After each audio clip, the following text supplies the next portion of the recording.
السلام علیکم دوستو، ویڈیو دیکھنے سے پہلے ہمارے اس چینل کو سبسکرائب کر لیں اور نیچے موجود بیل آئیکن کو ضرور کلک کر لیں تاکہ ہماری ویڈیوز باقاعدگی سے آپ کے پاس پہنچتی رہیں۔ مکہ معظمہ کی فضا ایک مسلسل مترنم اور مقدس گونج بنی ہوئی تھی۔ ہجوم کی آواز ایک تھی، سب کی زبانوں پر کلمات تلبیح تھے۔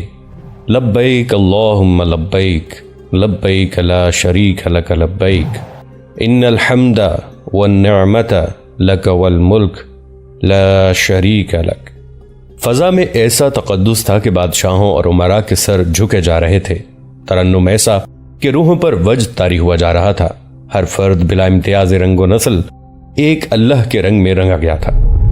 حج میں ابھی کچھ دن باقی تھے، دور دراز کے قافلے ابھی چلے آ رہے تھے، خیموں کی بستی پھیلتی جا رہی تھی، اونٹوں اور دمبوں کی آوازوں میں اضافہ ہوتا جا رہا تھا۔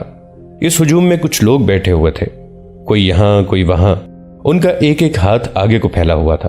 بعض نے اپنے آگے ایک ایک کپڑا بچھا رکھا تھا اور بعض کے ہاتھوں میں کشکول تھے۔ یہ بھکاری تھے، ان میں کچھ تو معذور تھے اور باقی صحراؤں میں زندگی بسر کرنے والے بدو تھے۔ حج کے دنوں میں وہ بھیک مانگنے کے لیے مکہ میں آ جاتے اور اچھی خاصی رقمیں اکٹھی کر کے لے جاتے۔ حاجی ان کے آگے درہم و دینار پھینکتے جا رہے تھے۔ وہ یہ دیکھنے کی ضرورت محسوس نہیں کر رہے تھے کہ ان میں خیرات کا حقدار کون ہے، وہ اللہ کی راہ میں خیرات دے رہے تھے۔ یہ بھکاری فریضہ حج کا ایک حصہ بن گئے تھے۔ ان بھکاریوں میں سے ایک بھکاری کا اضافہ ہو گیا جو کسی حاجی نے محسوس نہ کیا۔ محسوس کرنے کی ضرورت ہی کیا تھی، وہ ان بھکاریوں جیسا ہی ایک بھکاری تھا جو پہلے سے یہاں موجود تھا۔ اس نئے بھکاری میں کوئی خاص بات نہیں تھی، وہ انہی جیسا تھا، کپڑے پھٹے ہوئے، ہاتھوں اور چہرے پر میل جمی ہوئی، داڑھی پر ریت کے ذرے چمک رہے تھے۔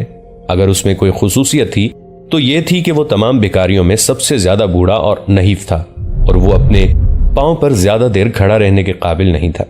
ایک خصوصیت اور تھی جس کی وجہ سے لوگ اسے ذرا غور سے دیکھتے تھے، وہ یہ تھی کہ اس کے پاؤں میں بیڑیاں پڑی ہوئی تھیں جن سے پتہ چلتا تھا کہ یہ قیدی ہے اور اس پر خاص کرم کیا گیا ہے کہ اسے بھیک مانگنے کی اجازت دے دی گئی ہے۔ قیدی ہو؟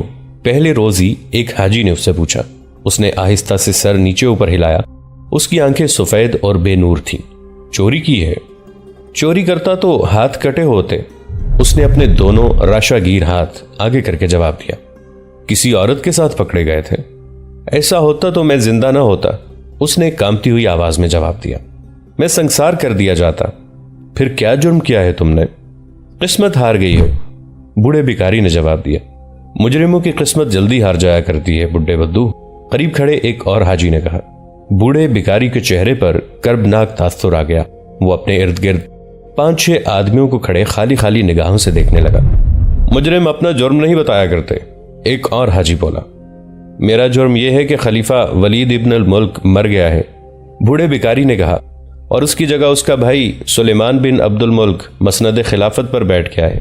دمشق کے قید خانے میں جا کر دیکھو، مجھ جیسے کئی قیدی ناکردہ گناہوں کی سزا بھگت رہے ہیں۔ تم کون ہو؟ ایک اور حاجی نے پوچھا۔ تمہارا نام کیا ہے؟ کس قبیلے سے تعلق رکھتے ہو؟ کبھی میرا نام بھی ہوا کرتا تھا، بوڑھے بھکاری نے جواب دیا۔ نام صرف اللہ کا رہے گا، اس نے انگلی آسمان کی طرف کر کے کہا۔ صرف اللہ کا نام رہے گا، کچھ دو گے تو اللہ کو دو گے، اللہ تمہارا حج قبول کرے۔ میں اپنا جرم نہیں بتا سکتا، بتاؤں گا تو یہ میرا جرم ہوگا۔ وَتُعِزُّ مَن تَشَاءُ وَتُذِلُّ مَن تَشَاءُ۔ حاجی کچھ سکے اس کے آگے پھینک کر چلے گئے۔ بوڑھے بھکاری نے اپنے پاؤں میں پڑی ہوئی بیڑیوں پر کپڑا ڈال دیا۔ ان بیڑیوں سے جو سوال پیدا ہوئے تھے ان کے جواب اس کے پاس تھے، لیکن وہ جواب دینے کی جرت نہیں کر سکتا تھا۔ وہ خلیفہ سلیمان بن عبد الملک کے ساتھ دمشق سے آیا تھا، اسے خلیفہ کے قافلے کے ساتھ لایا گیا تھا۔ یہ اس کی سزا کا حصہ تھا کہ مکہ چل کر بھیک مانگے۔ وہ ہاتھ آگے کو پھیلائے چپ چاپ بیٹھا رہتا تھا۔ حاجی اسے ضعیف العمر سمجھ کر کچھ زیادہ ہی پیسے دے جاتے تھے، لیکن وہ خوش نہیں ہوتا تھا۔ عشاء کی نماز کے بعد جب حاجی اپنے خیموں میں چلے جاتے تو وہ اٹھتا اور کم سے کم پیسوں سے کچھ خرید کر کھا لیتا، پھر دن بھر کی بھیک گن کر اس کا دل بیٹھ جاتا، وہ اور زیادہ رنجیدہ اور ملول ہو جاتا۔ اسے 2 لاکھ دینار پورے کرنے تھے۔ حج کے ان چند دنوں میں وہ اتنی کثیر رقم اکٹھی نہیں کر سکتا تھا۔ اس نے محسوس کیا کہ وہ چونکہ چپ چاپ بیٹھا رہتا ہے اس لیے اسے پیسے کم ملتے ہیں۔ اس نے بولنا شروع کر دیا، لیکن وہ دوسرے بھکاریوں کی طرح دردناک صدائیں نہیں لگاتا تھا، نہ وہ اپنے بھوکے پیاسے بچوں کا رونا روتا تھا، وہ ایک ہی سزا لگاتا تھا۔ وَتُعِزُّ مَن تَشَاءُ وَتُذِلُّ مَن تَشَاءُ۔ اور وہ جسے چاہے عزت دے اور جسے چاہے ذلت دے۔ وہ صدا لگا رہا تھا کہ ایک آدمی نے پیچھے سے آ کر اسے پاؤں سے ٹھوکر ماری۔ بوڑھے بھکاری نے مڑ کے دیکھا۔ بھاگنے کی تو نہیں سوچ رہے بڈھے؟ ٹھوکر مارنے والے نے پوچھا۔ کبھی سنا تھا کہ اندلس کے میدان جنگ سے کوئی بھاگا ہے؟ بوڑھے بھکاری نے کہا۔ میں نے بھاگنا ہوتا تو ابھی اندلس تیرے دماغ سے نکلا نہیں؟ اس آدمی نے اسے ایک اور ٹھوکر مارتے ہوئے کہا۔ اپنے خلیفہ سے کہہ دینا کہ تمہاری حکومت جلدی ختم ہو جائے گی، بوڑھے بھکاری نے کہا۔ محمد بن قاسم کے قاتل کو میرا یہ پیغام دے دینا اور تیری ان 2 ٹھوکروں کا جواب روز قیامت دوں گا۔ اسے ٹھوکر مارنے والے نے بھکاری کو گہری نظروں سے دیکھا اور آہ بھر کر آگے چلا گیا۔ ایک روز شمالی افریقہ سے حج کے لیے آئے ہوئے 2 آدمی آہستہ آہستہ اس کے قریب آئے تو اس نے صدا لگائی۔ یہ کوئی عقل والا بھکاری معلوم ہوتا ہے، ایک افریقی نے کہا۔ ہاں، دوسرے نے کہا، دوسرے بھکاریوں کی طرح اپنی مجبوری کا رونا نہیں روتا۔ دونوں اپنی تھیلیوں سے پیسے نکالنے لگے۔ بھکاری زمین پر بیٹھا منہ اوپر کر کے انہیں دیکھ رہا تھا۔ ایک افریقی اسے پیسے دینے لگا تو اس کا ہاتھ رک گیا۔ وہ بھکاری کے سامنے بیٹھ گیا اور اس کی ٹھوڑی کے نیچے ہاتھ رکھ کر اس کا چہرہ ذرا اوپر اٹھایا۔ تمہارا نام کیا ہے؟ افریقی نے بھکاری سے پوچھا۔ میرا کوئی نام نہیں، بھکاری نے کہا۔ میں اللہ کے اس فرمان کی مجسم تفسیر ہوں کہ وہ جسے چاہے عزت دے اور جسے چاہے ذلت دے۔ خدا کی قسم، افریقی نے کہا۔ تم موسیٰ ہو، موسیٰ بن نصیر، امیر افریقہ، فاتح اندلس؟ دوسرے افریقی نے حیرت زدگی کے عالم میں پوچھا۔ بوڑھے پابجولہ بھکاری کی آنکھوں سے آنسو بہ نکلے۔ یہ کس جرم کی سزا ملی تمہیں؟ ایک افریقی نے پوچھا۔ بوڑھے بھکاری نے انگلی آسمان کی طرف کر دی، بولا کچھ بھی نہیں۔ اس پر رقت اور جذباتی کیفیت طاری تھی۔ ہم نے سنا ہے کہ تم خلیفہ کے زیر عتاب ہو، دوسرے افریقی نے کہا۔ یہ تو ہمارے لیے بعید از قیاس تھا کہ تم بھکاری بن چکے ہو۔ بھکاری بنا دیا گیا ہوں، موسیٰ بن نصیر نے کہا اور اپنی ٹانگوں اور پاؤں سے کپڑا ہٹا کر بولا۔ میں خلیفہ کا قیدی ہوں اور دمشق کے اسی قید خانے میں بند رہا ہوں جہاں خلیفہ نے فاتح سندھ محمد بن قاسم کو حجاج بن یوسف کے دشمنوں کے ہاتھوں اذیتیں دے دے کر قتل کرا دیا تھا۔ خلیفہ سلمان فریضہ حج ادا کرنے کے لیے آیا ہے اور مجھے اس حکم کے ساتھ یہاں لایا ہے کہ میں بھیک مانگوں اور اسے 2 لاکھ درہم ادا کروں، ورنہ میں پاؤں میں بیڑیاں ڈالے اسی طرح بھیک مانگتا رہوں گا۔ 2 لاکھ درہم؟ ایک افریقی نے حیرت سے کہا۔ کیا یہ اندلس کو فتح کرنے کا جرمانہ ہے؟ اس سوال کا جواب خاصا طویل تھا۔ موسیٰ میں شاید اتنا زیادہ بولنے کی سکت نہیں تھی یا وہ جواب دینا نہیں چاہتا تھا۔ اس نے اس سوال کے جواب میں سوال کرنے والے افریقی کی طرف دیکھا اور اس کا سر آگے کو یوں ڈھلک گیا جیسے اسے اونگ آ گئی ہو۔ اس کی عمر 80 برس ہونے کو تھی۔ عمر کے کم و بیش 60 برس میدان جنگ میں لڑتے، کوچ کرتے اور خیموں میں رہتے گزرے تھے۔ وہ کئی معرکوں میں زخمی ہوا تھا۔ اس کے جسم کا کوئی ایسا حصہ نہ تھا جس پر زخم کا نشان نہ ہو۔ اس کا زخم خوردہ وجود چلتی پھرتی تاریخ تھا، اسلام کی عسکری تاریخ۔ وہ عالم اور فاضل بھی تھا، عقل و دانش میں اس کا مقام بہت بلند تھا۔ یہ جو 2 افریقی اس کے پاس رک گئے تھے، دونوں شمالی افریقہ کے رہنے والے بربر تھے اور دونوں اپنے اپنے قبیلے کے سردار تھے۔ بربر شمالی افریقہ میں رہنے والی ایک وحشی اور خونخوار قسم کی قوم تھی۔ آج ظلم و تشدد کے انتہا کے لیے بربریت کا جو لفظ استعمال ہوتا ہے وہ اسی قوم بربر سے منسوب ہے۔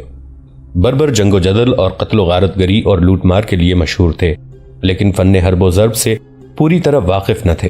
ان کی بہادری اور خونریزی ان کے طاقتور دشمنوں کو بھی خوف زدہ کر دیا کرتی تھی۔ یہ کئی بار مفتوح ہوئے لیکن کوئی بھی فاتح ان پر زیادہ عرصہ حکومت نہ کر سکا۔ آخر عرب کے مسلمانوں نے اس طرف رخ کیا۔ مجاہدین کے لشکر کے سپہ سالار عقبہ بن نافع فہری تھے، جنہوں نے بڑی ہی خونریز لڑائیوں کے بعد بربروں پر فتح پائی۔ بربر کچھ عرصہ بغاوتیں کرتے رہے، لیکن عرب سپہ سالاروں نے ان بغاوتوں کو جنگی طاقت سے دبانے کی بجائے اسلام کے اصولوں کے ذریعے ٹھنڈا کیا۔ بربروں کا اپنا ایک مذہب تھا لیکن ان کے کلچر کی کوئی بنیاد نہیں تھی۔ مسلمان فاتحین نے جب اسلام پیش کیا تو بربر بڑی تیزی سے اسلام قبول کرنے لگے۔ انہیں فوج اور انتظامیہ میں اچھے عہدوں پر لیا جانے لگا۔ ان سے باقاعدہ لڑائیاں لڑائی گئیں اور اس طرح اس قوم میں ڈسپلن پیدا ہو گیا اور بربر اسلام کی ایک جنگی طاقت بن گئے۔ اب موسیٰ بن نصیر افریقہ کا امیر تھا۔ اس نے اپنی حکمت عملی سے بربروں میں بغاوت کی آخری چنگاری کو بھی سرد کر دیا۔ وہ موسیٰ جو میدان جنگ میں کفار کے لیے سراپا قہر ہوا کرتا تھا، باغی بربروں کے لیے ریشم سے نرم اور شہد سے میٹھا تھا۔ اس کی اس حکمت عملی نے بربروں کو، خصوصاً بربر سرداروں کو، اسلام کا شیدائی اور مردان حر بنا دیا تھا۔ یہ بربر سردار جو مکہ معظمہ میں اس کے سامنے آ بیٹھے تھے، موسیٰ کے پروردہ اور تربیت یافتہ تھے۔ ان میں سے ایک یوسف ابن الحارث تھا اور دوسرا خضر ابن الغیاس۔ قبول اسلام کے بعد انہیں یہ نام عربوں نے دیے تھے۔ وہ دونوں موسیٰ کو بھکاریوں کے روپ میں دیکھ کر اسی احترام کا مظاہرہ کر رہے تھے جو ان کے دلوں میں اس وقت ہوا کرتا تھا جب موسیٰ افریقہ کی مسند عمارت پر بیٹھا ہوتا تھا۔ ہمیں بتا امیر افریقہ، یوسف ابن الحارث نے پوچھا، ہم تمہاری کیا مدد کر سکتے ہیں؟ کچھ بھی نہیں، موسیٰ نے کہا، اللہ نے مجھے کسی گناہ کی سزا دی ہے۔ کچھ تو بتا ابن نصیر، خضر ابن الغیاس نے کہا، ہم اس کے خلاف بغاوت کر دیں گے، ہم سلیمان عبد الملک کو قتل کر سکتے ہیں۔ یوسف ابن الحارث نے موسیٰ کے کان میں کہا، وہ فریضہ حج کے لیے آیا ہے، اس کی لاش واپس دمشق جائے گی، پھر کیا ہوگا؟ موسیٰ نے پوچھا۔ نیا خلیفہ تمہاری سزا معاف کر دے گا، یوسف نے کہا، ہم جان گئے ہیں کہ تم سلیمان عبد الملک کے ذاتی اناد اور حسد کا شکار ہوئے ہو، میں اسے قتل کراؤں گا تو بھی میں اللہ کے حضور ذاتی اناد کا مجرم ہوں گا۔ موسیٰ نے کہا، میں خود اس کی خلافت کے خلاف بغاوت کرا سکتا تھا، لیکن میرے دوستو، مجھے اپنی جان نہیں، اسلام کی عظمت زیادہ عزیز ہے۔ میں نے اور مجھ سے پہلے افریقہ کے عمرا نے تمہاری قوم میں بغاوتوں کو کیوں ختم کیا تھا؟ تمہارے اپنے غلام بنانے کے لیے نہیں، بلکہ مسلمانوں میں اتحاد پیدا کرنے کے لیے اور کفر کے خلاف اسلام کو ایک طاقت بنانے کے لیے۔ میں کتنے دن اور جیوں گا؟ چاند ایک اور چاند طلوع ہوتے دیکھ لوں گا۔ سلیمان کب تک زندہ رہے گا؟ اسے بھی مرنا ہے، زندہ اسلام رہے گا۔ ایک بار خلافت کے خلاف بغاوت ہو گئی تو یہ آگ ہر اس ملک میں پہنچ جائے گی جہاں مسلمان حکمران ہیں۔ میں نے اپنے آپ کو نہیں، اسلام کو بچانا ہے۔ اس وقت جب یہ بربر یوسف ابن الحارث اور خضر ابن الغیاس موسیٰ بن نصیر کے ساتھ خلیفہ سلمان بن عبد الملک کے قتل اور خلافت کے خلاف بغاوت کی باتیں کر رہے تھے، ایک حاجی ان کے پاس آن کھڑا ہوا اور ان کی باتیں سن رہا تھا۔ یوسف نے اس کی طرف دیکھا۔ کیا تم اس ضعیف العمر بھکاری کا تماشا دیکھ رہے ہو؟ یوسف نے اسے کہا، اسے کچھ دینا ہے تو اللہ کے نام پر دو اور جاؤ، اس کی اور تمہاری باتیں سن رہا ہوں میرے افریقی بھائی۔ اس آدمی نے کہا، میرا دل اس کے غم میں بوجھل ہو رہا ہے، خدا کی قسم یہ بزرگ مجھے اجازت دے تو میں اپنی جان کی بازی لگا کر خلیفہ کو قتل کر دوں۔ اس عظیم انسان کو جو کوئی بھی پہچانے گا وہ یہی کہے گا کہ تم جو کہہ رہے ہو اور جو میں کہہ رہا ہوں۔ تم کون ہو؟ تم کون ہو؟ خضر نے اسے پوچھا۔ لب و لہجے سے شامی لگتے ہو۔ ہاں، اس نے کہا، تم نے ٹھیک پہچانا ہے میرے بھائی، میں شامی ہوں۔ اس نے تھیلی کھول کر اس میں سے 2 دینار نکالے جو موسیٰ کی گود میں پھینک کر بولا، میں تمہیں جلدی ملوں گا اور میں کوئی اچھی خبر لے کر آؤں گا۔ وہ چلا گیا۔ دیکھ لیا ابن نصیر، خضر نے موسیٰ سے کہا، جو کوئی تمہیں جانتا ہے وہ تمہاری نجات کے لیے اپنی جان کو خطرے میں ڈالنے کے لیے تیار ہے، لیکن میں اپنی جان کے لیے کسی کی جان خطرے میں نہیں ڈالوں گا۔ موسیٰ نے کہا، میں نجات کی بھیک صرف اللہ سے مانگتا ہوں، تمہارا 2 لاکھ جرمانہ ہم ادا کریں گے۔ یوسف نے کہا، لیکن واپس جا کر یہاں تو ہم زیادہ راہ ہی لائے ہیں، میرا قبیلہ تمہارے نام پر درہم و دینار کے انبار لگا دے گا۔ خضر نے کہا۔ یہ دونوں بربر موسیٰ کے سامنے سے اٹھنے کا نام ہی نہیں لے رہے تھے، ایسی عقیدت کہ وہ تو جیسے اسے اٹھا کر اپنے ساتھ لے جانا چاہتے تھے۔ تم دونوں چلے جاؤ، موسیٰ نے انہیں کہا، میں خلیفہ کا قیدی ہوں، وہ مجھے یہاں بٹھا کر بھول نہیں گیا، وہ اپنے محافظوں کے ذریعے مجھ پر نظر رکھتا ہے، وہ جانتا ہے کہ جن لوگوں کا میں امیر رہا ہوں وہ میری قدر و قیمت کو بھولے نہیں ہوں گے اور مجھے اس ذلت و رسوائی میں دیکھ کر کوئی بھی انتہائی کارروائی کر سکتے ہیں۔ وہ دونوں وہاں سے اٹھنے ہی والے تھے کہ 4 آدمی ہاتھوں میں ننگی تلواریں لیے آئے اور دونوں بربروں کے ارد گرد کھڑے ہو گئے۔ تم دونوں کو خلیفہ نے طلب کیا ہے، ان میں سے ایک نے یوسف اور خضر سے کہا۔ خلیفہ کو ہمارے ساتھ کیا کام ہو سکتا ہے؟ یوسف نے پوچھا۔ اس کا جواب صرف خلیفہ دے سکتا ہے، اس آدمی نے کہا۔ ہم حکم کے پابند ہیں، فوراً چلو۔ اگر ہم نہ چلیں تو؟ خضر بولا۔ پھر تمہیں یہاں سے گھسیٹ کر لے جایا جائے گا، اس آدمی نے کہا۔ یہ بھی خلیفہ کا حکم ہے، اس سے پہلے کہ تمہیں گھوڑوں کے پیچھے باندھ کر لے جایا جائے چل پڑو۔ خلیفہ کے حکم کو تم نہیں ٹال سکتے میرے دوستو، موسیٰ نے کہا۔ ان کے ساتھ چلے جاؤ، رسوائی سے بچو، اللہ تمہارا محافظ ہو۔ وہ 4 آدمی دونوں بربروں کو اپنے ساتھ لے گئے۔ موسیٰ بن نصیر کی آنکھوں میں آنسو آ گئے۔ حاجیوں کے خیموں سے الگ تھلگ خیموں کی ایک اور بستی آباد ہو گئی تھی۔ ان خیموں کے درمیان ایک خیمہ بہت بڑا تھا، یہ نام کو تو خیمہ ہی تھا لیکن یہ رنگدار قناتوں اور جھالروں والے شامیانے کا ایک خوبصورت کمرہ تھا۔ اس کے اندر ریشمی پردے لگے ہوئے تھے، ایک بڑا پلنگ اور اس پر ریشمی جالی کی مسہری تھی، نیچے قیمتی قالین بچھا ہوا ایک پلنگ اور اس سے ذرا ہٹ کر چھوٹے صوفے کی شکل کی ایک کرسی رکھی تھی۔ اس کے آگے ایک خوشنما چوکی اور چوکی پر مخمل کے غلاف والی گدی رکھی تھی۔ کرسی پر بیٹھنے والا آدمی اس گدی پر پاؤں رکھتا تھا۔ اس نرم و گداز کرسی پر ایک آدمی بیٹھا تھا جس کا لباس عربوں جیسا تھا اور لباس بھی ایسا کہ دور سے دیکھنے والا بھی کہہ اٹھتا تھا کہ یہ کسی ملک کا بادشاہ ہے۔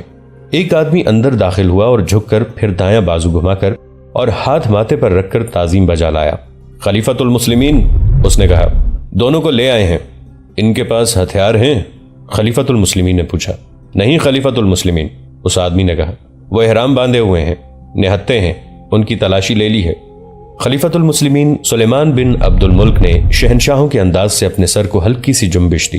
اس کے سامنے کھڑا آدمی الٹے پاؤں باہر نکل گیا۔ بربر یوسف ابن الحارث اور خضر ابن الغیاث اندر آ گئے۔ السلام علیکم امیر المومنین، دونوں نے بیک زبان کہا۔ بربروں کے متعلق میں نے جو سنا تھا وہ غلط نہیں سنا، خلیفہ نے کہا۔ کیا سنا ہے خلیفہ نے بربروں کے متعلق؟ خضر نے پوچھا۔ کہ وہ تہذیب سے بے بہرہ ہیں، خلیفہ سلیمان نے کہا، وحشی ہیں، تم سے ہمارے بدو اچھے ہیں جو آداب و اخلاق سے بیگانہ نہیں۔ یوسف اور خضر کے چہروں پر حیرت کے آثار نمودار ہونے لگے۔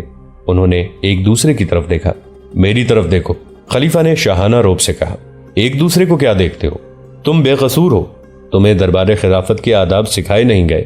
کیا تمہیں بتایا نہیں گیا کہ خلیفہ کے آگے جھک کر سلام کیا جاتا ہے؟ امیر المومنین، یوسف نے کہا، ہم صرف اس دربار میں جھکنا جانتے ہیں جس میں حاضری دینے اتنی دور سے آئے ہیں۔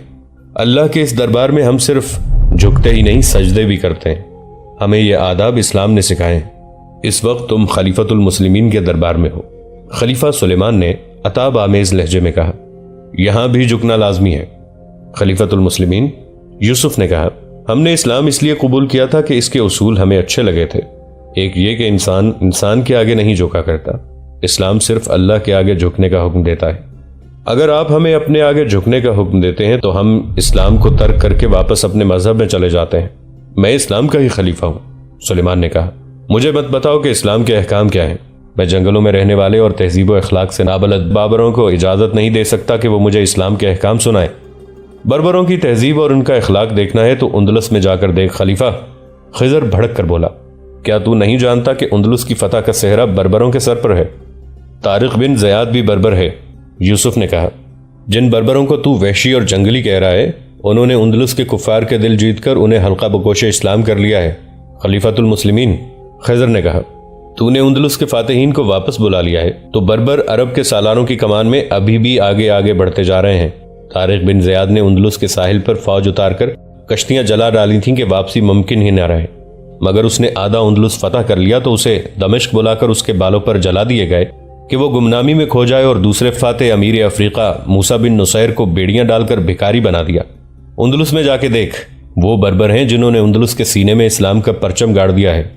اور سنا ہے تم دونوں موسیٰ کی ذلت اور رسوائی کا مجھ سے انتقام لوگے؟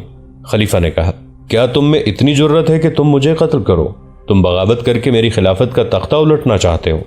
اگر موسیٰ بن نصیر اشارہ کر دے تو ہم بغاوت بھی کر کے دکھا دیں گے۔ یوسف نے کہا، اگر تیرے مخبروں نے ہماری وہ باتیں جو ہم نے موسیٰ کے ساتھ کی ہیں تیرے کانوں میں ڈال دی ہیں تو ہم جھوٹ نہیں بولیں گے۔ تعریف کر موسیٰ کی جس نے ہمیں روکا ہے۔ خضر نے کہا، کیا اس کی باتیں تیرے کانوں تک نہیں پہنچی؟ وہ کہتا ہے کہ بغاوت کا نام نہ لینا ورنہ سلطنت اسلامیہ کمزور ہو جائے گی، مگر تو اسلام کی جڑیں کاٹ رہا ہے۔ لے جاؤ ان بد زبان جنگلیوں کو، خلیفہ نے گرج کر کہا۔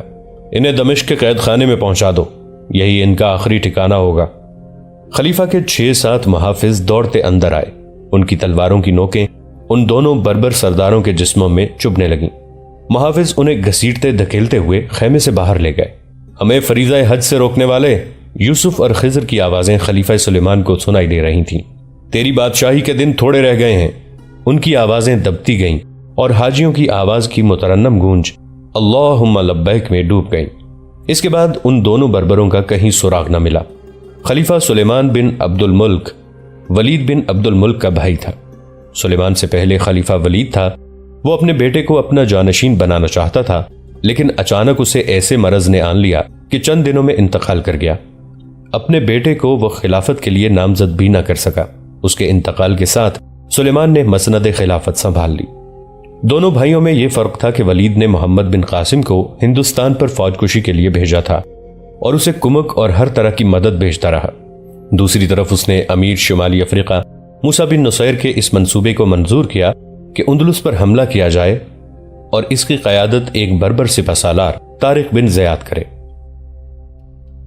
دوستو، آج کے لیے اتنا ہی۔ اسی کہانی کی اگلی قسط کے ساتھ بہت جلد حاضر ہوں گے۔